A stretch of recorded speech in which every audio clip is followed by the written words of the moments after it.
Olá, primeiro ano, como que vocês estão? Espero que todos estejam muito bem.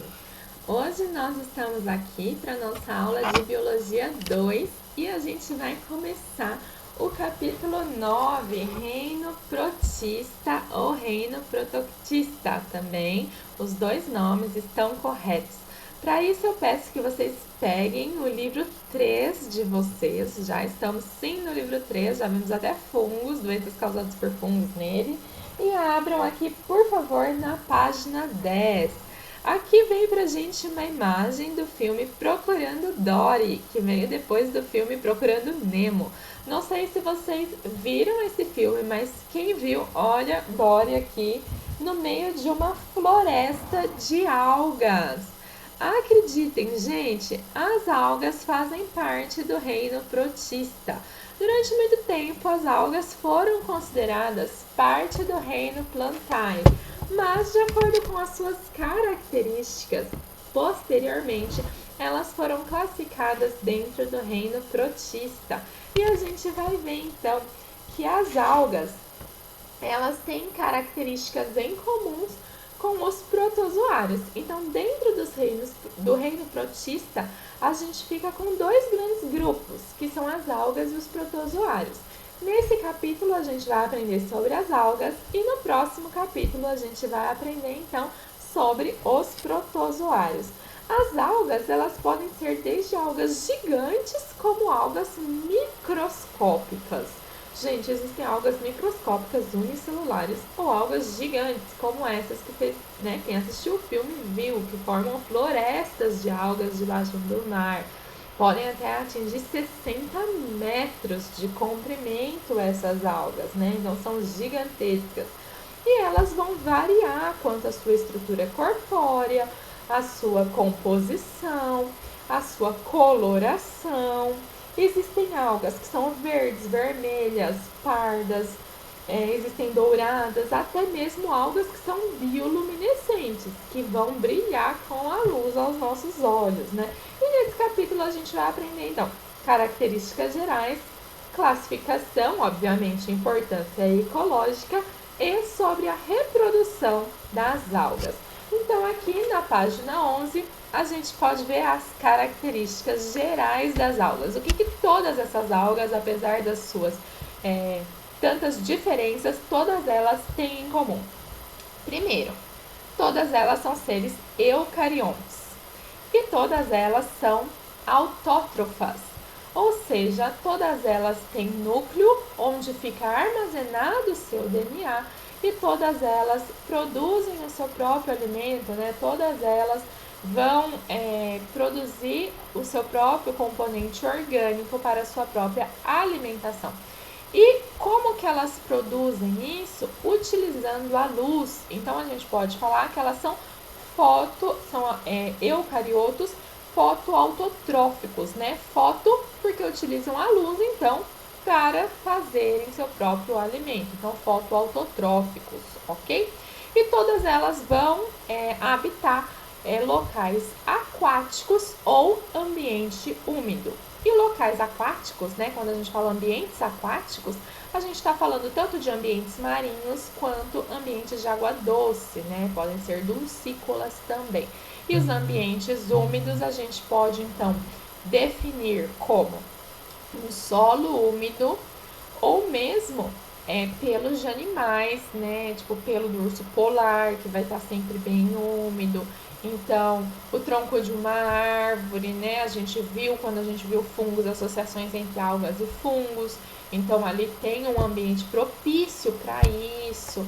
Então, a gente não pode esquecer desses outros ambientes que retêm uma umidade importante, que pode, então, ter um ambiente propício para que a alga habite, ok? A sua importância ecológica é gigantesca. Gente, por elas fazerem fotossíntese, elas são grandes produtoras de gás oxigênio. E pensando que elas habitam nos ambientes aquáticos, na maioria, e pensando no tamanho do globo, tanto de água e de terra que tem, nós temos muito mais algas do que árvores, né, plantas em si. Então, elas são os maiores produtores de oxigênio que nós temos no planeta Terra. Então, elas são os grandes produtores de oxigênio do planeta Terra. Além disso, elas formam a base da cadeia alimentar de todo o ambiente aquático. Elas são os produtores da cadeia alimentar, né? Então, elas sustentam o ambiente aquático, né? Elas sustentam as cadeias alimentares, as teias alimentares de todo o ambiente aquático aí que a gente tem, tá bom? Produzindo aí o alimento para os seres consumidores, que vão consumir diretamente ou indiretamente a matéria orgânica que elas estão produzindo, ok? Além disso, elas podem ser utilizadas na indústria de cosmético, de alimentos ou mesmo em pesquisas científicas por causa dos produtos, né? Por causa das suas substâncias que são diferenciadas aí. A gente vai falar um pouco mais de quais são os alimentos, né? As culturas que as consomem ou quais são os produtos que podem ser produzidos, né, nas indústrias através delas, quando a gente classificar essas algas, a gente vai ver um pouquinho sobre elas, ok? Então, sobre características gerais mais, né, elas são uni ou multicelulares, né, pluricelulares, né, falamos sobre isso. Maioria, então, aquática, vivem em ambientes variados aí, contanto que tenha umidade. Existem algumas que se locomovem, tá? Então, algumas são dotadas de flagelos ou cílios. Isso pode ser uma novidade aí para vocês. Eu, quando descobri, achei o máximo, né? Achava que a alga era, tipo, paradinha, né? Não, gente. Então, existem algumas que têm flagelos e cílios. Não são todas, é a minoria, mas existem, ok? E as algas multicelulares, por que elas foram não mais classificadas como plantas? Porque elas não formam tecidos e órgãos verdadeiros, né? A sua organização celular não tem tecidos e órgãos verdadeiros, por isso elas não estão inseridas dentro do reino Plantae, ok? Elas têm filamentos de células, e esses filamentos de células, quando eles se organizam, são chamados de talos. Então, não forma raiz, não forma folha, não forma caule, não tem nenhuma organização desse tipo. Então, elas não podem ser classificadas como plantas, tá bom? E a localização delas no ambiente aquático vai sempre depender da disponibilidade de nutrientes e de luz, tá? Então, tem luz, ela vai poder estar ali. Não tem luz, não tem como ela estar ali. Por quê? Porque ela depende da luz para fazer a fotossíntese. Gente, a gente vai entrar então na classificação. Como é feita a classificação? Nós temos diversos filos, tá bom? E a divisão é sempre baseada nas suas características. As características que são levadas em conta são os pigmentos, a composição da parede celular, as sequências de RNA ribossômico, como é a estrutura corpórea dessas algas. E daí a gente tem muitos filos, na verdade, muitos. E a gente vai ver aqui os 7 principais filos. O livro traz pra gente muitas informações sobre esses filos. Eu vou falar aqui na nossa aula os principais, tá bom? E daí depois a gente vai tirando algumas outras dúvidas na aula online. Aqui na página 11 tem para vocês a imagem, para vocês, né, darem uma olhadinha de uma alga microscópica e de uma alga macroscópica, então de uma alga unicelular e de uma alga multicelular, para a gente ter aí uma noção da variedade. Realmente é uma variedade grande e a gente vai ver essa variedade agora na classificação, tá bom? Então, quando a gente fala de algas, a gente pode falar que são os protistas autótrofos, porque quando a gente falar de protozoários, vão ser os protistas que são heterótrofos, tá bom? Então, vamos começar aqui, gente, acompanhem sempre no livro, tá? Porque não tem como a gente imaginar as algas, então eu preciso que vocês acompanhem com os desenhos, ok? Com os desenhos e fotos.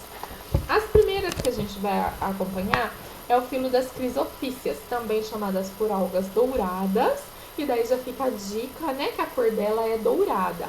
Mas o pigmento não é dourado não, gente, é marrom alaranjado. Só que porque na sua parede celular tem fragmentos de sílica, então dá essa coloração. E vocês podem ver aqui que realmente, né, gente, parece meio dourado aí, tá bom? Então daí vocês Tenha um pouco de criatividade para ver o dourado aí, tá bom? E daí a maioria é dulcícola, mas tem algumas que são marinhas também. Elas são componentes do fitoplâncton. Então, o fitoplâncton, aquele que é levado, né, com as algas e que alimenta a maioria do ambiente marinho. A maioria dos animais vão se alimentar desse fitoplâncton aí. A sua parede celular é de celulose, mas tem então escamas de sílica, e é por isso que dá esse brilho aí e que deu o nome então de algas douradas, né? Junto com o pigmento marrom alaranjado, parece dourado, tá bom? Gente, o próximo filo é o das euglenofitas ou dos euglenoides. A euglena, nós temos um desenho aqui da euglena, olha ela aqui. E as euglenas, gente, são bem famosonas as euglenas. Nós falamos, gente, mas essa aqui é uma alga? Sim, é uma alga. Olha que bonitinha. Ela tem esse formato e um flagelo. Sim, flagelo. Só de olhar para ela, a gente já vê que ela não tem parede celular, né? E tem um flagelo. E por que que elas são tão famosas assim? Gente, elas são seres unicelulares, livre-natantes. Por isso que ela tem um flagelo lá, nada livremente, uma célula só, tá? Gente, elas são tão famosas porque elas são dulcícolas e elas estão presentes em locais poluídos. Então, se tem local poluído, tem muita euglena. E então as euglenas são bioindicadores de locais poluídos. Então, por isso que elas são tão famosas assim. Então, pode fazer uma análise da água, tem euglena, muito provavelmente, né? Se tem muita quantidade de euglena, este local está poluído, essa água está poluída, tá bom? Diferente das outras algas, existem algumas espécies de euglenas que são heterótrofas, tá? Então, não é uma descoberta muito antiga, né? Então, é mais recente. Então, a gente fala assim, nossa, mas as algas não são as protistas que são autótrofas? São, mas tem essa exceçãozinha, tá bom? Então, foram descobertas algumas espécies que são heterótrofas, tá? Uma exceçãozinha. E daí, nas euglenas, se o ambiente está desfavorável, ou seja, se o ambiente não está muito favorável para que ela viva, ela pode se encistar. Então, ela vai formar um cisto, perde seu flagelo e daí ela fica ali numa forma de resistência, até que o ambiente volte a ser favorável e ela possa voltar ao seu formato normal e voltar à vida, ok? Então, isso é sobre as euglenas. Então, não tem parede celular, tem o flagelo, nadam livremente, local poluído geralmente, ambientes de água doce. O próximo, então, é o filo Bacillariophyta, mais conhecidos como diatomáceas, e as diatomáceas são basicamente fósseis vivos. Olha que lindo! Opa, perdão, essas aqui. Essas não estão tão muito bonitas não, gente, mas se você escrever diatomácea no Google, você vai ver que elas têm um montão de formato.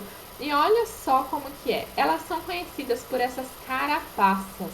E as suas carapaças, elas têm duas valvas. Então, uma é menorzinha, a outra é maior e encaixa. Uma na outra, assim. Sabe aqueles medicamentos que tem a cápsula assim, você encaixa assim e dentro tem os grãozinhos? Sabe o comprimidinho quando é assim, de cápsula que encaixa uma na outra?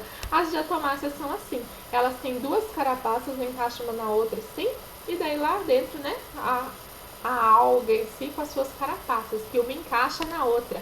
E, gente, tem vários formatos de carapaça. É muito, muito bonito mesmo. E essas carapaças, elas são formadas, elas são muito, muito rígidas, né? Tem uma parede celular de pectina. A rigidez é uma combinação de compostos de polissacarídeos impregnados de sílica, de opalina.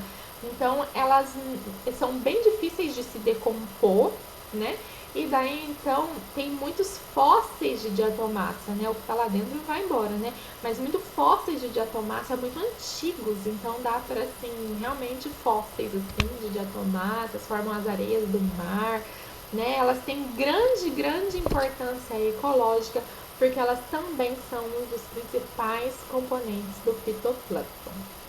Depois a gente tem, então, os filos das dinofitas ou dos dinoflagelados. É engraçado esse, né? Parece dinossauro, né? Mas não, gente, dinoflagelado. Esse aqui, ó.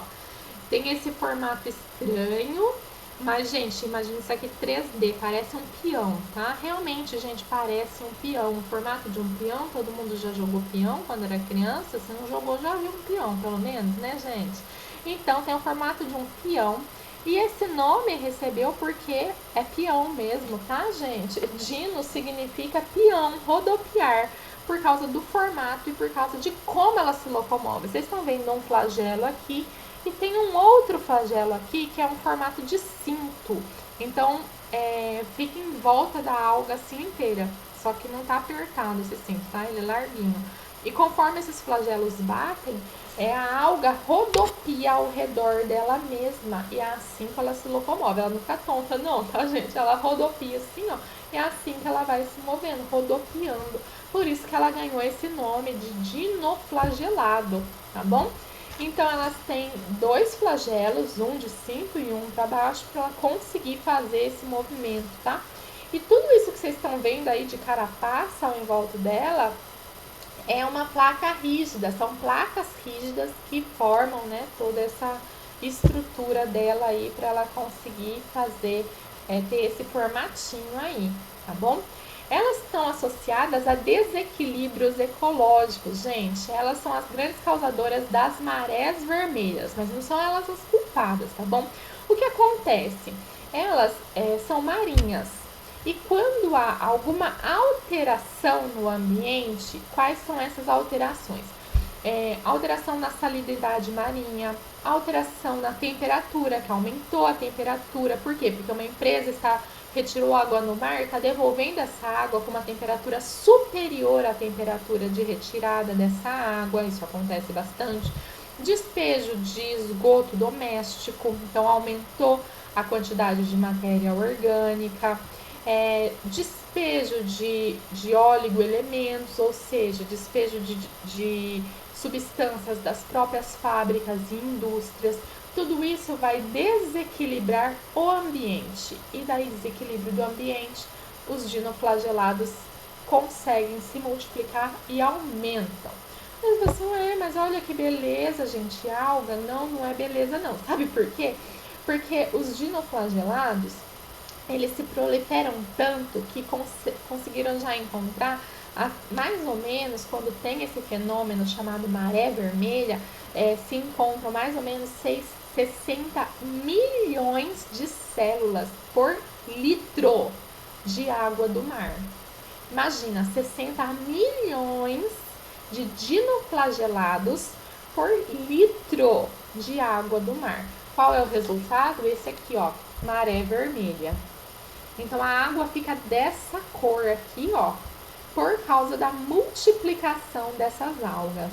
E qual que é a consequência? A consequência é que essas algas, elas vão produzir toxinas nervosas. E daí quando os peixes, os outros animais se alimentam delas, essas toxinas, elas vão se acumulando no decorrer da cadeia alimentar. A gente chama isso de magnificação trófica, o acúmulo de toxinas nas cadeias alimentares. E conforme vai acumulando toxinas, isso vai fazendo mal para os animais, levando à morte desses animais. E daí, então, pode, lógico, chegar ao homem, e no homem vai causar, então, diarreia, comprometimento respiratório, comprometimento cardíaco, e dependendo do nível de intoxicação no homem, pode também levar ao óbito, tá bom? As marés vermelhas estão relacionadas com casos de bioluminescência, porque essas algas emitem bioluminescência e daí à noite pode brilhar o mar conforme as ondas vão batendo, e daí a gente acha lindo e maravilhoso, né? Olha as ondas brilhando, gente, não é maré vermelha, terrível, tá bom? Mas, né, como a gente falou que tem casos de algas bioluminescentes, é essa. Gente, falta 3. As algas verdes, que a gente tá bem acostumado, né? A gente pensa que toda alga era verde. Não, não, gente, aqui é as algas verdes. É aquelas alfaces do mar, não sei se vocês já viram, que teve a oportunidade de ir pra praia, as alfaces do mar, né? Um exemplo de alga verde multicelular. Algumas culturas até se alimentam dessas alfaces do mar, tá bom? Elas têm parede celular de celulose, né? E daí elas são, na verdade, é um grupo bem diversificado. Tem muitas algas verdes unicelulares, pluricelulares, tem marinhas, tem dulcícolas, tem espécies terrestres, como aquelas que fazem associação com os fungos nos líquens, né? Que a gente vê os líquens verdes, tá bom? Então, assim, tem uma grande diversificação das algas verdes, né? Mas as que a gente está mais acostumado a ver é mais nos líquens. Tem algumas que vivem no pelo do urso polar, por isso que às vezes tem aquele urso polar que fica com o pelo meio esverdeado, então tem essas também, tá bom? E a alface do mar que é consumida em algumas culturas, não na nossa. Mas talvez você já chegou a ver a alface do mar em alguma vez que você foi pra praia. A gente tem também as feofícias, né? Ou as algas pardas. Essa talvez você já tenha visto também quando você foi pra praia. Essa é mais fácil de ver porque é o sargaço. O sargaço tem aqui o desenho dele e aqui, né, na praia, não sei se você já chegou a ver, é aquela que gruda no pé, meia marrom, tem esse formato mais foliar aqui, né? Então eles têm essa estrutura de crescimento foliar mesmo e tem até uma região assim de bolinha, né? Essas bolinhas são vesículas flutuadoras, né? Cheia de ar para auxiliar na flutuação e daí ele consegue capturar melhor a luz para fazer a fotossíntese. E finalmente as algas vermelhas. Gente, as algas vermelhas são chamadas de rodopícias, tá? O filo rodopícia, né? Por causa do vermelho, tá? São algas que são multicelulares ou pluricelulares, tá bom? E a sua parede celular, ela tem uma composição especial, tá? Como assim uma composição especial? Ela tem uma estrutura mais interna, que é rígida, e uma estrutura mais externa. E essa parte externa, ela é viscosa. Essa parte viscosa é composta por polissacarídeo, agar e carragiano ou carrageína. E esse agar e carragiano, eles são utilizados na indústria. O agar, ele é bem parecido com uma gelatina, ele é tipo uma gelatina assim, dura.